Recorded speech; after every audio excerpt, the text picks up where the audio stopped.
Welcome to Chicago Bulls Chat with C-Red UK. This podcast is part of the Fans First Sports Network. Wherever or however you're listening, make sure to rate, review and subscribe. It helps us out and means you never miss another episode. If you're watching on YouTube, make sure to hit the thumbs up button and leave some comments for us to get back to. And for all the C-Red UK action, check out the Discord channel and across the socials. Now, over to your hosts, Matt Hearn and Neill Dunn. Welcome back. I'm Matt, and as usual, joined by Neill. How are we doing, Neill? Yeah, not bad. How are you? Yeah, seems to have been a while since we've had a little chat.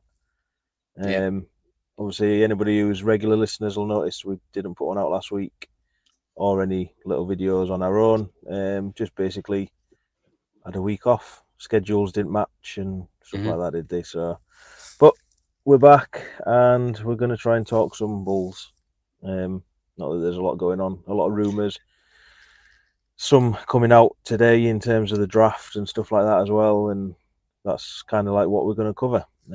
Title of the episode is Love Hurts.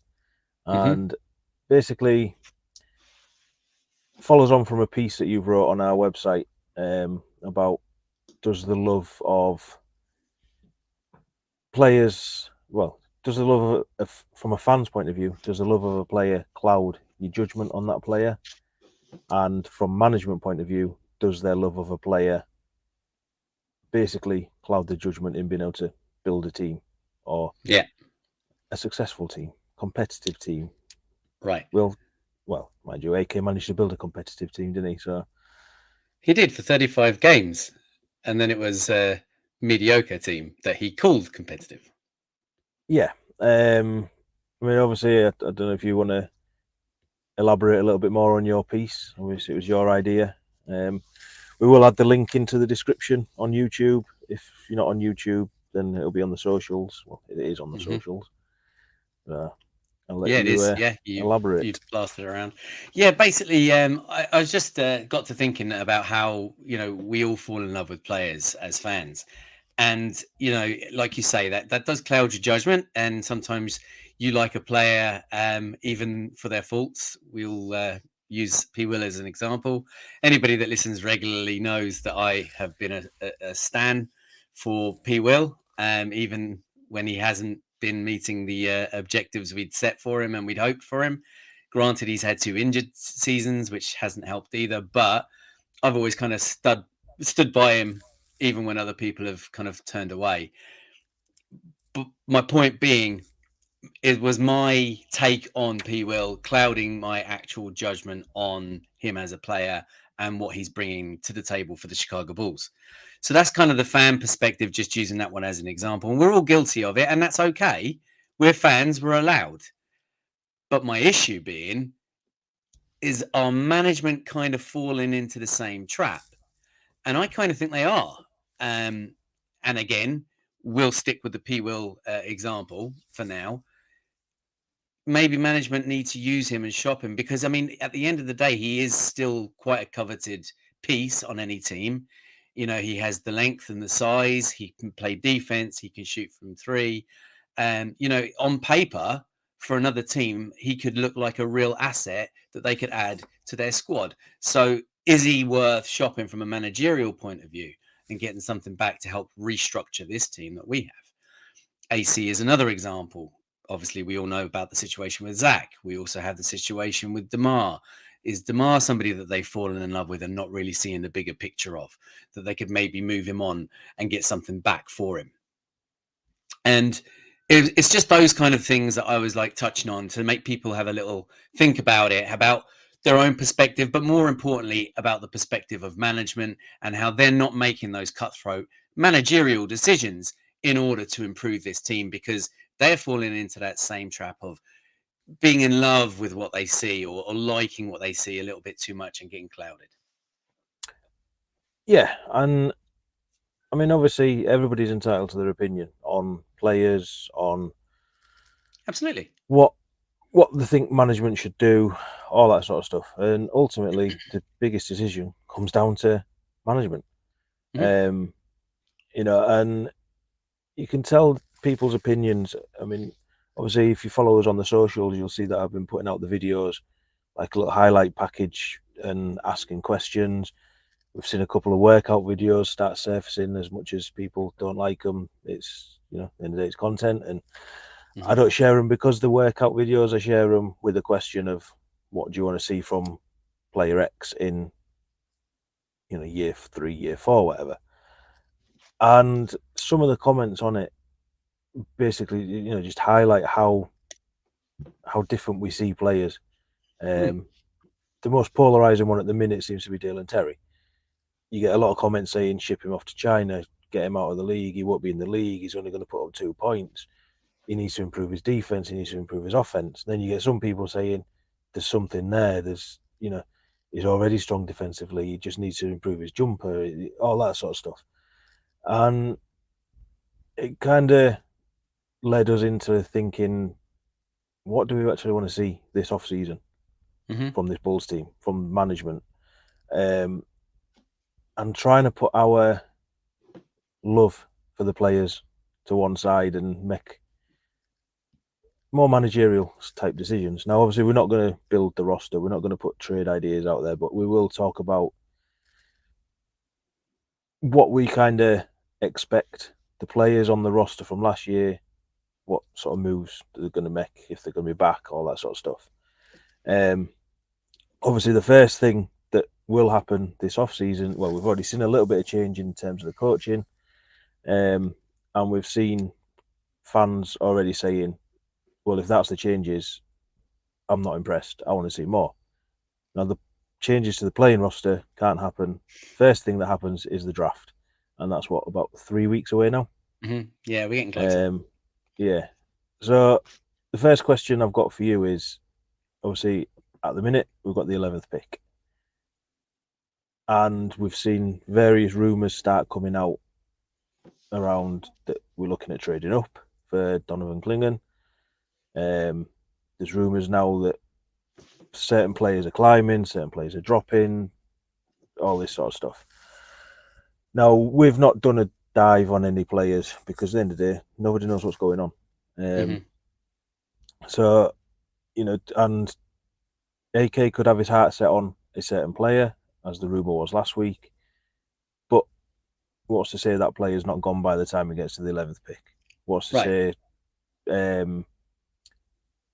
you know, Hawks don't pick Sarr, who seems to be the first pick or predicted first pick, you know, and he ends up dropping. That's the thing with the draft. You just don't know. We don't know what other teams need. We don't know if it's going to be best player available, blah, blah, blah. So, obviously, the rumour last week that come out was that they're looking to trade up to get Donovan Clingan, however you say his name. Now, I don't know much about him. Don't know much about any of the players in the draft, to be fair. But when you saw that rumour, what did you think of that? As soon as I heard that rumour, the first thing that went through my head is, what's it going to cost us to get further up the draft board? And in an unknown draft like this one, where, like you say, anybody could end up falling to any point because we just don't know, because it's all over the shop. I don't think it's the kind of draft that you risk losing more assets in order to move up the draft for. That's my take. Yeah, I mean, my thoughts was, I like the idea. I mean, obviously, Bulls were one of the 3 teams linked. I think it was Jonathan Givoni, however you say his name, that put it out. He had him predicted to go 7th, but it said that Portland, Memphis, and obviously Bulls were the teams that were looking to move up in the draft to be able to secure him. And I like that aggressiveness, if it's true, from AK. They've obviously highlighted a player that they want, a player that they need in terms of a big, and they're going to go out and try and get him. Now, is it the right decision? That remains to be seen. And like you say, what are they going to give up to get him? Yeah, that's the biggest question, because the teams that are above us in the draft, they're not contenders. Are they going to want someone like Caruso? Are they going to move a pick for someone like Caruso? You know, you've got Zach obviously linked with all these teams and stuff like that. You know, and you just, do they want what we're offering, basically? I've just seen that Houston are planning or rumored to be looking at moving their third pick to try and get Bridges from Brooklyn. So you just don't know. I mean, if you're going to try and move up in a draft, this looks like it's the draft to do it because nobody really wants to pick in this draft. So if you can get a player, a legit player already for one of these project players or whatever you want to call them, then they're probably going to do it. And that sort of makes me ask you, what do you actually want to see Bulls do in this draft? Yeah, that's a fair question. It's a good question, and the only way I can answer that at this stage, because, like you say, I haven't started my deep dive on the draft just yet, but the way I would answer it is, what are the Bulls in need of the most? And the two things that they are in most need of is they need a 5 and they need shooting. Right, they're the two biggest areas. Okay, granted, they need everything, but they're the two biggest areas of need. So for me, they need to find someone. I think we said this in a previous pod when we were talking. They need to find someone who can just do one thing, and that's either defend the rim as a big or score as a forward or a guard. And that's what we need above all else, in my opinion. Now, that also depends on what changes are made as well, because if we start hemorrhaging other skills and assets, then we need to replace them. But at the moment, I don't see Andre Drummond coming back. That leaves us pretty much with Vooch at the 5. And if he has a season anywhere close to what he put forward last year, then that simply ain't good enough.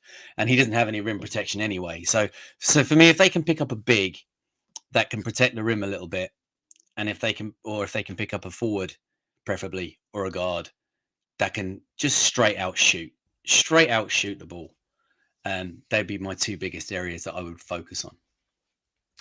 Yeah, no, I'm the same. I'd ideally take a big, but then it's a case of, do you want to put that much pressure on a backup big that may have to end up starting games and stuff like that? Mm-hmm. Obviously, other teams do it. It works for other teams, but at the end of the day, this is Bulls. The one thing I don't want to see is us draft another project, Right. and that takes me on to obviously the roster as it was, and it's because we've already got possibly 3 projects on that roster, depending who comes back and stuff like that. Obviously, if P. Will comes back, we still don't know what we've got with him, and Mm-hmm. that was probably the biggest project draft. You got Dalen Terry and Julian Phillips, who, they're all playing for the same sort of position.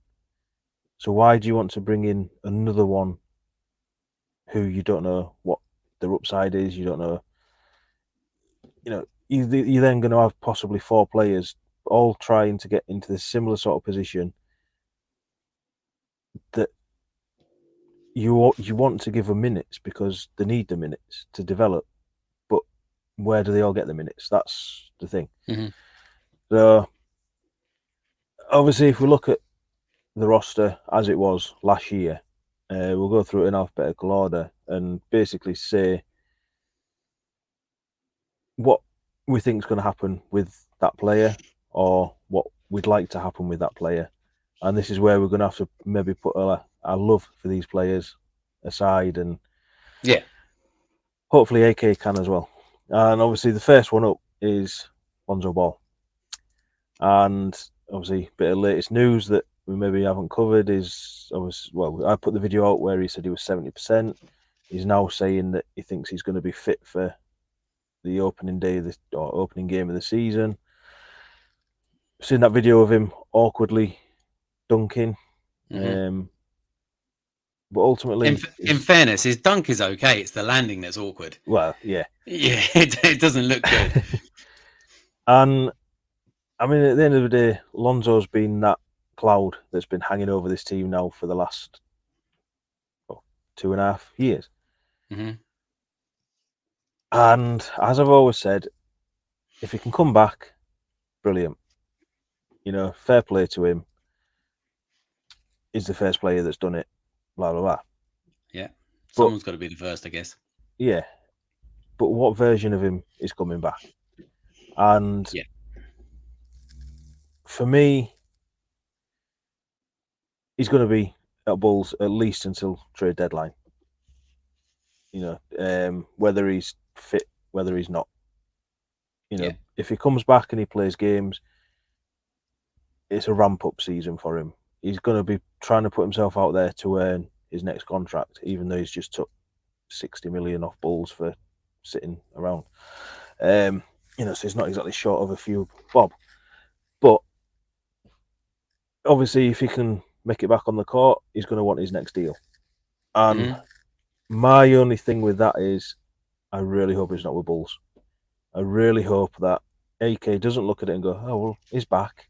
He can give us 50 games like he has done every year in his career. We'll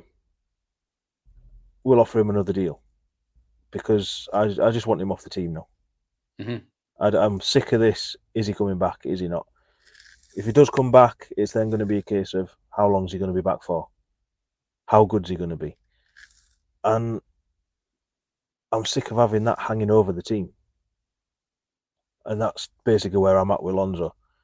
I don't know if you've got a more, I don't know, diplomatic Positive. answer. Yeah. Okay, here's where I'm at, right? First of all, Lonzo Ball is, by the looks of things, coming back because it's a player option that he's accepted, that he's taken, and he is not leaning towards finishing up his career with the disabled player option or whatever it is that the Bulls could take as a retired disability. So therefore, career ending, I think it's called, isn't it? So therefore, we have to accept the fact that Lonzo Ball is going to be a Chicago Bull for however long. At the moment, there isn't a team in the NBA that would take him on, and you wouldn't blame them. So it's on Lonzo to prove himself enough to earn a contract somewhere else or back with the Chicago Bulls. Now, we all know what he's capable of, but is he still going to be capable of playing anywhere close to that level after the injury and the time off that he's had? Now, like you say, it's going to be a ramp up period. He's going to have a minutes restriction for God knows how long.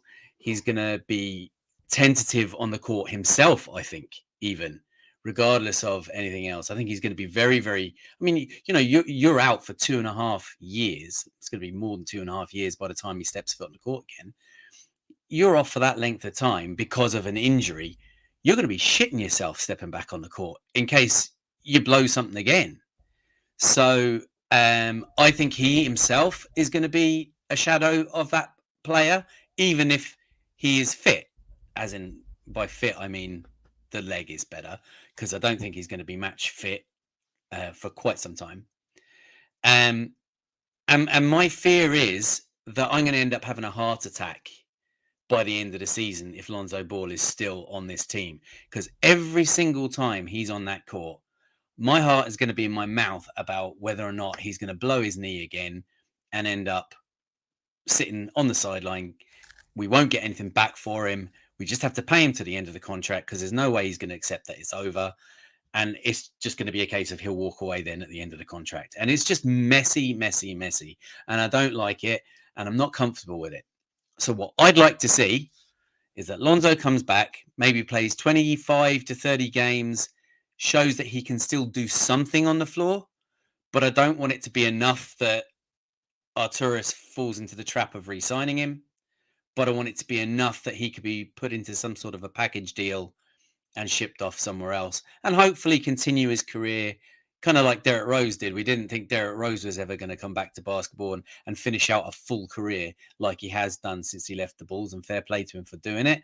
I'd like to see Lonzo do something similar and actually have a career, but more importantly, just be able to bloody walk and enjoy his time and not blow out the knee or damage something else because his body is trying to compensate for the knee or something like that.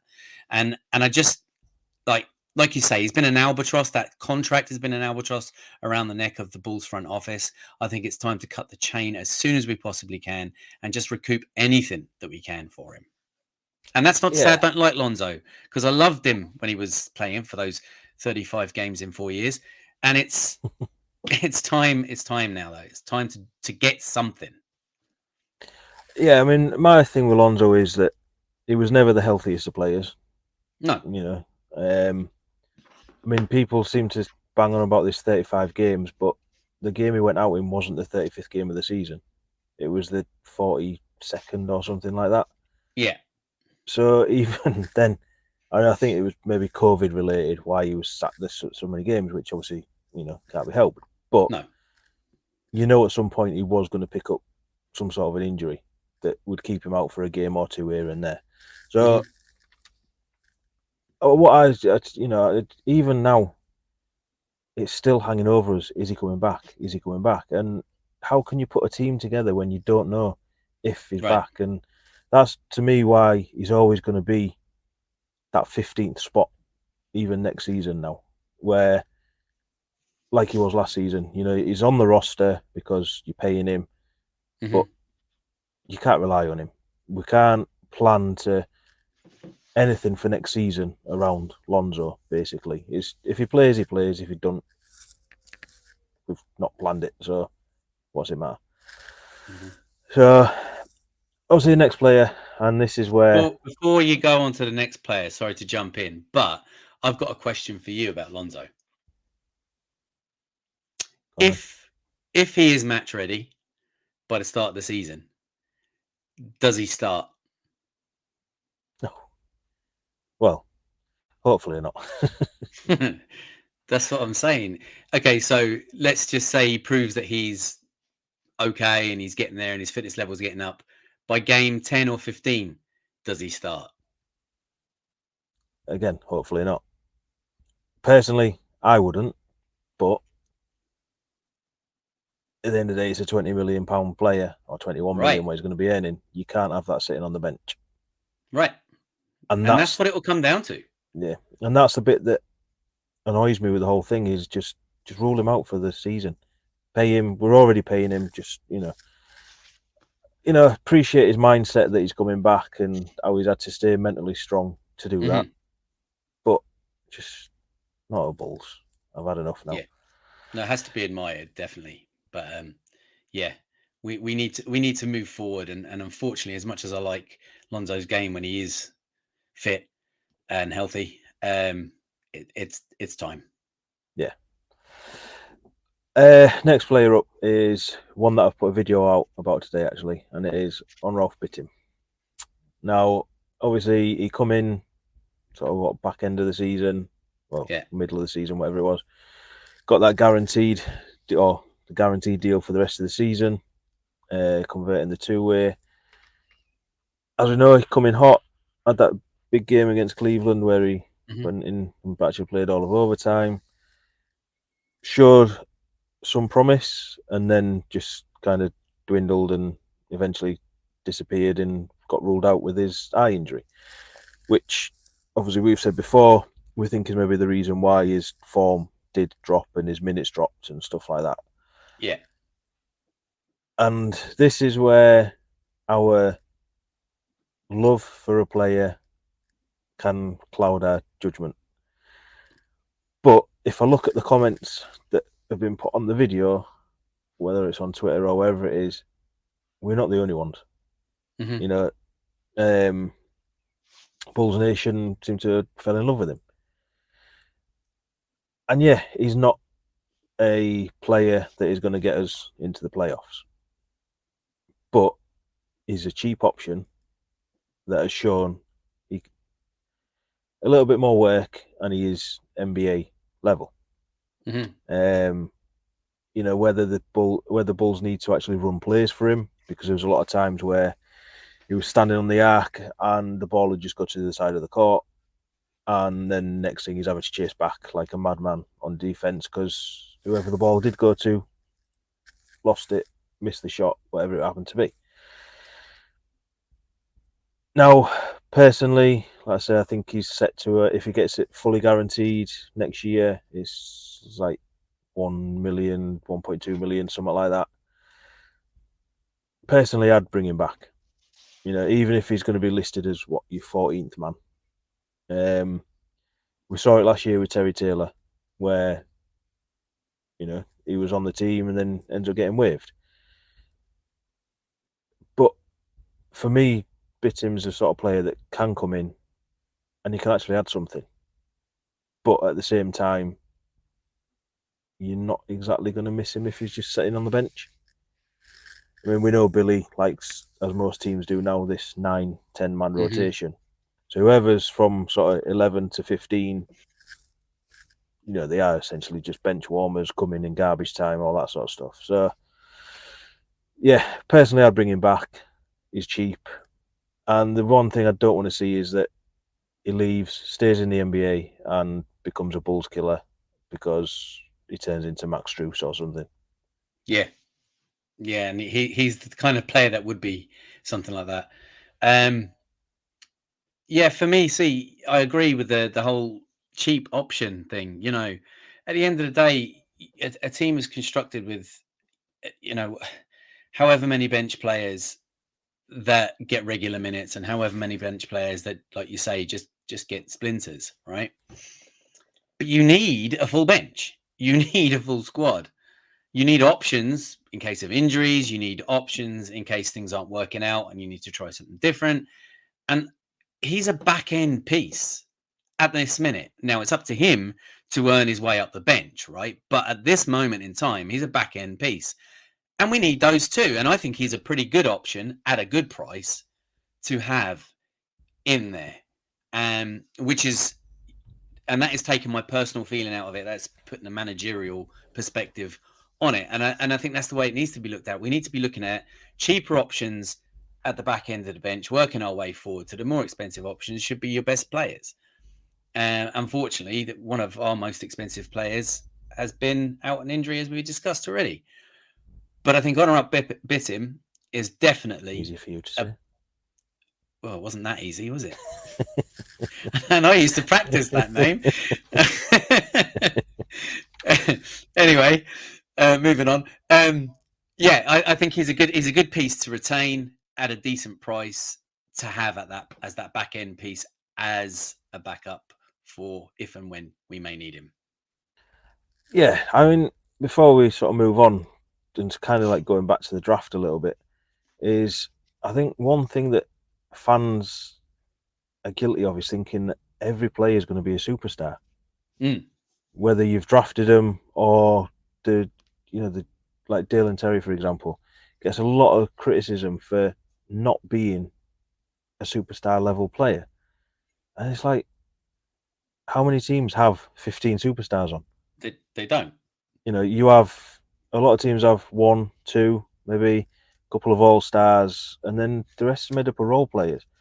And obviously, we're seeing that at the minute in terms of how Bulls fans are banging on about DJJ and Daniel Gafford at Mavs.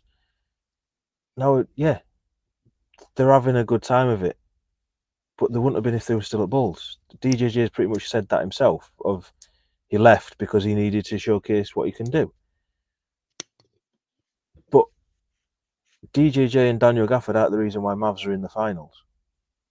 Luca and Kyrie are in the reason why they're in the finals. Well, it helps, yeah. Yeah, and Luca in particular, and obviously Kyrie, are probably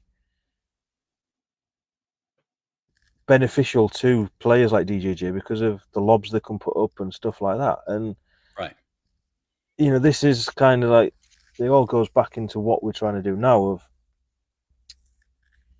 when a certain player leaves, they go on and find the perfect fit. And it's kind of like we need to bring in players as well who are going to be the perfect fit of Bulls, which we've kind of struggled to do. And obviously, a big thing is letting players go when you need to, basically. yeah. When they're the height of the value. So obviously, the next player up on the list is Javon Carter. Obviously, he come in with all these high hopes and very much disappointed. And for me, I think he's back next year. I mean, he's got another 2 years on his deal anyway, I think it is. But unless they're going to tie him into another deal to move somebody else, I don't see any other team particularly wanting him. I can't see Bulls offering him to, I don't know, Rockets, for example, to try and get anything out of them. Build their assets, whatever it happens to be. So unless he's tagged in with a Zach trade or a Caruso trade or whatever, I think he's back next year. Yeah. And hopefully he can be better. But I don't know. I just, from how he was last season, I'm just out on him basically already. Yeah. I think Javon is a bit of a tough one, really, because it's not that easy to ship him, and that's the issue. Do I want to see Javon Carter back here next season? Nope, absolutely not. Not that Javon Carter, anyway. No, exactly. And I think that's, well, look, unless I'm totally wrong, I think that's what we're going to get again, to be honest, because Yeah, I mean, he couldn't have been more excited about about coming to play for his home team, and that was what he presented us with. And I just, yeah, no, I'm like you say, I'm fully underwhelmed by Javon Carter, and I was excited enough about him. But I would love to see him wrapped up in some sort of a package deal and shipped out that way if possible. Um, but I don't see it happening. I see them taking another punt on him this year and hoping that he comes good. And let's hope he does. But no, I'd much rather see him give his minutes somewhere else. I mean, so far we're not really doing well with breaking this roster up, are we? And We're going getting for rid of change. everyone. Well, ideally we would. But yeah. That's what I'm saying. We're getting rid of everyone, but we can't get rid of everyone. No. But... So now, obviously, the first one that probably could and should move is Alex Caruso. And, not to go too much into it because we've been over it in the past, they've got to move him while he's still got some sort of value, and is he the piece that they try to move up the draft? Maybe. Possibly. But then, if you're moving him to a contender, surely. I mean, you're not just moving him for moving him's sake. But obviously, we're not GMs and stuff like that. Well, I would have thought he would be of most interest. Like he's a key piece to a contending team, so I would have thought he'd be of more interest to contending teams than non-contending teams, anyway. Yeah, in a similar way to like Drew Holiday with Celtics. Mm-hmm. You know what I mean? He goes and he adds that little bit more reassurance, basically, doesn't he? Do you know what I mean? Right. And if you move to somewhere like Rockets or Portland or whoever, do you know what I mean? So we can move up the draft. He may as well just stay with Bulls. I know, from his point of view, anyway. And I know it's not down to him; it's down to AK. But yeah, I mean, to me, they should have moved him at the deadline. That's when he had his most value. Mm-hmm. If he's still here at the end of next season, I think we're just going to end up letting him walk, basically. Or we're going to get afford him. Yeah, or we're going to get very little back for him. And again, it comes down to that whole thing of get rid of players while they've got some sort of value. Mm-hmm. We all love Caruso. and it Yeah. is going to be very, very painful to see Caruso go. You know, as you put in your piece, there's certain players you'd love to see retire a Bull, but Yeah. the money that he's going to earn is too much, or that he's going to ask for is too Yeah. much. And he's fully Um, earned it. yeah, and that's not. We're not taking anything away from him because, like you say, No. he has earned it. He should be on more than his 9-10 million a year that he is. Yeah. But is obviously the next thing with him is his body probably isn't going to last that much longer. Right. He maybe gets one, possibly two more contracts in the league, but he's going to regress slightly, I reckon. He's not going to be as obviously the big thing this year was, can he get to that 65 games? Yeah. Ultimately, he did. Just. Yeah, and that's not going to happen, is it? Do you know what I mean? Hmm. So yeah, it's going to hurt, but I, I don't want to see him on the Bulls roster on opening day. I do, but I don't. Yeah, that's what I mean. Putting the love for him aside, I don't want to Yeah. see him. But Like personal hat, please stay. Managerial hat, go. yeah, Totally. Completely conflicting feelings, and that was the whole point of the piece. And I do mention AC in the piece that I wrote. He's one of those players that I love, and I don't want to see him leave. But from a managerial perspective and the progression and the development and the moving forward of this team, he has to be used. He has to be utilized in that way in order to try and get some sort of reconstruction and change on this roster.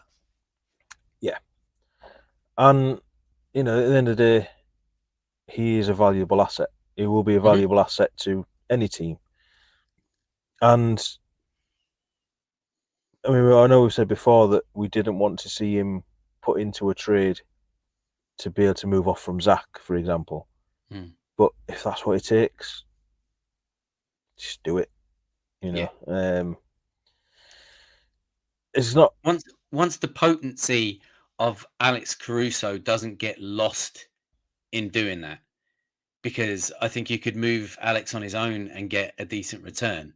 So once packaging him in with someone like Zach doesn't lose his value that way or dampen his Yeah, value too much that way. Yeah. yeah. Because I mean, one of the big things that Bulls have got to do now is restock assets, whether Hmm. that's trade picks or draft picks or whatever. And another thing that they've got to stop doing is giving players player options, Oh, fact. Yeah, and definitely. that's what takes us on to the next player is Torrey Craig. Right. It's as much as we've just said about DJJ, is what essentially made DJJ walk. It was Hmm. a player option, and he turned it down. He Right. backed himself. He's took less money, stuff like that. So obviously, it's why Lonzo's coming back as well. Yeah. We could have been off Lonzo by now, but we give him a player option. So Yeah. well done, nice one. Um, and obviously Torrey Craig is on a player option for next year, and again, this is where it gets a little bit tricky because he's a role player, and I Hmm. think he's a very good role player on a very friendly deal. The vet minimum, whatever it is that you call it, that he's on. He's not a bad player. He No. adds a bit of grit, a bit of dog, a bit of you can't hit the three. Health was a bit of a problem, and probably could be again moving forward. Hmm. But I mean, it's not really going to hurt the team if he does decide not to take his player option. But if he does take it, you've got somebody there that could be thrown into a trade. You Yeah. know, again, he's not going to win you a title, but he can put you into the playoffs if he's on the right team, or help put you into the playoffs, should I say? Yeah. Um, Definitely. and personally, I think I'd keep him because I think he's good for some of the younger players like Dale and Terry, like Julian Phillips, because they're trying to be that sort of a player. Somebody who's aggressive on the boards, can hit the three, put his body on the line for the team. And we saw how he was taking them under his wing slightly last year. And I'd keep him, but see how it goes, basically. Possibly not on the roster by the end of the season is where I'd be at with him. So again, I've got him coming back, but probably not to stay. Yeah. I actually think it's out of Bulls' hands anyway. I don't think Torrey Craig is going to stay. I think he's going to walk with his player option. And so, yeah, I could just leave it at that, but I suppose I better expand a little bit further. I agree that if he did come back, he is good for the young guys once he doesn't show them how to run a fast break and throw himself a lob. But outside of that, he certainly, when he's on the court, he does bring you that little bit of grit, something that's lacking in a lot of the players. I mean, we have players who have it, and we have players that are severely lacking. And I think it's good to always have a little bit of that, especially in a Chicago team. But yeah, if he does stay, if he does decide to stay, I would definitely be thinking about trying to utilize him on the floor and on the bench with the other guys for as long as we have him. And then when it comes to a position where we can move him, wrap him up in something and move him away, try and get something back as part of a package deal there. Yeah. And I mean, obviously, this is all down to, we don't know what's going to happen with certain trades. You know, if we can move on from Zach, we don't know who's coming in. If we do a sign and trade with DeMar, we don't know who's going to come in. So there might not be a place for him anyway, ultimately. True. That's true. And, you know, because we are starting to get a bit of a logjam in similar sort of players that, you know, which is, they're there for a certain thing, but they're not excellent at doing that certain thing. You know, they are just role players, and we seem to be getting stacked with role players. And like we said, to me, there's different categories in it. You know, we've got the young core, and I'm not even going to put Kobe and Ayo in that now because I don't think they can be classed as young players. This sort of 3 years and under in the league.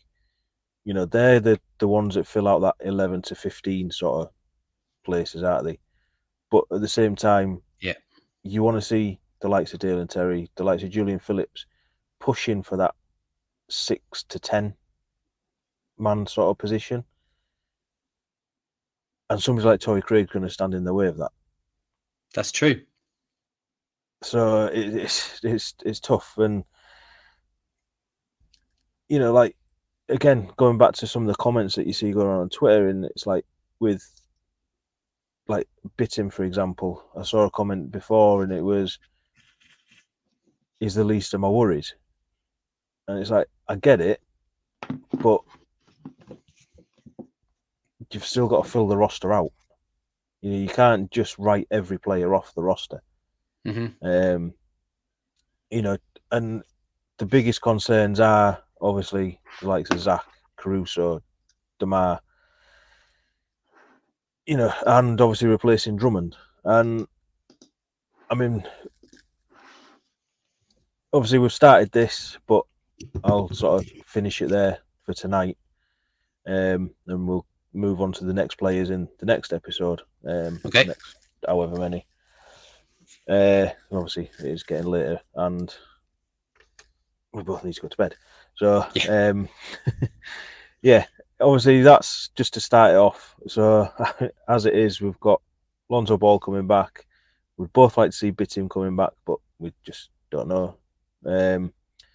Carter coming back, and we both want Caruso traded, and Torrey Craig, we're not sure. So this little experiment that we're doing, whether it's to build the roster or what, It's there's a reason why we're not GMs. Yeah, I know, right? But I'd also I'd also just like to say in our defense that when you actually summarize it that way, it sounds like we're getting it all over the shop. But like players like Carter, we'd like to see go, and players like Caruso, we'd like to see stay. But for the reason of this experiment, it's not working out that way. So we're having to look at it from a managerial perspective, and it just goes to show that as much of a hard time that we give AK, it ain't that black and white. No. And I mean, ultimately, you go back 3 years when obviously we'd already made the trade for Vooch. Mm-hmm. He then flips the roster by bringing in Lonzo, Caruso, DeMar, Mm-hmm. whoever else. That was it, I think. They were the big moves anyway. And we looked at that and we was like, wow, that we like it. He's aggressive. He's done this. He's done that. Brought in some brilliant looking players. And then it just hasn't worked. And the biggest thing to take from it is he didn't seem willing to change it, didn't seem willing to move, didn't want to end his relationship with certain players, and basically he's left us as fans feeling like the kid's stuck in a broken marriage where it's Right. like this isn't working and it's really uncomfortable. Yeah. Yeah. Absolutely. It's true. So, like I say, love hurts, and Yeah. being a Bulls fan also hurts. Right. After And that's 20, the same thing, really, because we all love this team and we want to see the best for this team, and unfortunately, we're not seeing that, and it hurts. yeah, and obviously, like I say, we will continue trying to paper over the cracks of this broken relationship on the next episode when we go through the next load of players. Maybe get them all done. I think there'll be a bit more meat to some of them, possibly, than what we've just started with. So, plus we might have some more news by then anyway. More stupid Possibly. rumours and what have you. And we'll also see how DJJ and Daniel Gafford are getting on in the finals, because they are going to carry the Mavericks to that title. Could have been Bulls. Could have been Bulls. Or not. Yeah. So, yeah, anyway, like I say, we'll be back possibly next week if we can get our schedules lined up.